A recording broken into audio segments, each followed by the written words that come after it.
The final legislative priority that we're sharing with you tonight is to preserve and strengthen behavioral health crisis services and treatment for all, including people with intellectual and developmental disabilities.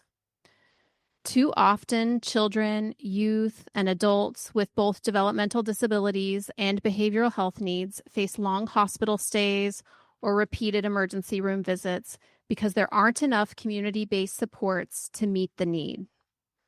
King County is asking the legislature to invest in the behavioral health workforce, including training and retaining providers who understand the unique needs of people with intellectual and developmental disabilities. These investments will reduce crises, keep families together, and create stronger, more connected communities. Now we'll hear from our next speaker. We are going to hear from Mahad Dahir, who's filling in for Felice Hassan.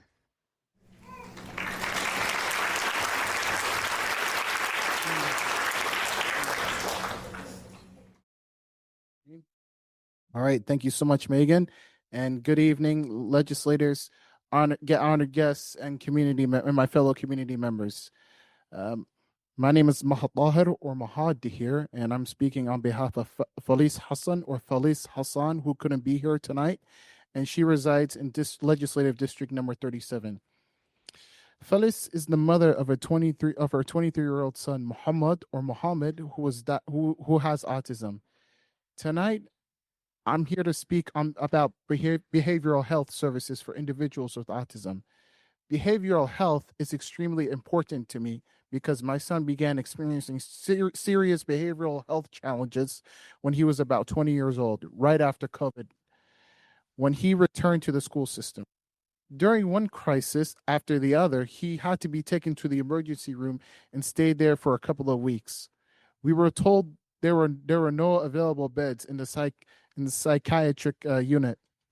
I apologize if I mispronounced that. Psychiatric unit. There you go. At that time, I learned something very, very painful. Many of the professionals who were supposed to help us blamed his autism instead of looking at his behavioral health and mental health needs. There was no understanding of the intersection between autism and behavioral health. There was very little support for us as a family. Today, we are still facing the same challenges. Behavioral health services for people with autism are extremely limited. Many professionals still say it's just the autism instead of providing the real mental health care. This is not acceptable. Because of these untreated behavioral health needs, my son cannot get a job. He cannot access meaningful programs. He stays home, and his life and our life has been on hold for years. Families like mine are left to struggle alone. We urgently need behavioral health professionals who understand autism. We need crisis supports. We need services that do not blame our children, but actually help them.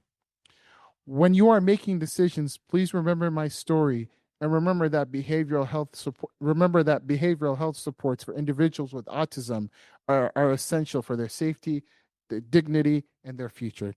Thank you all for your time and company.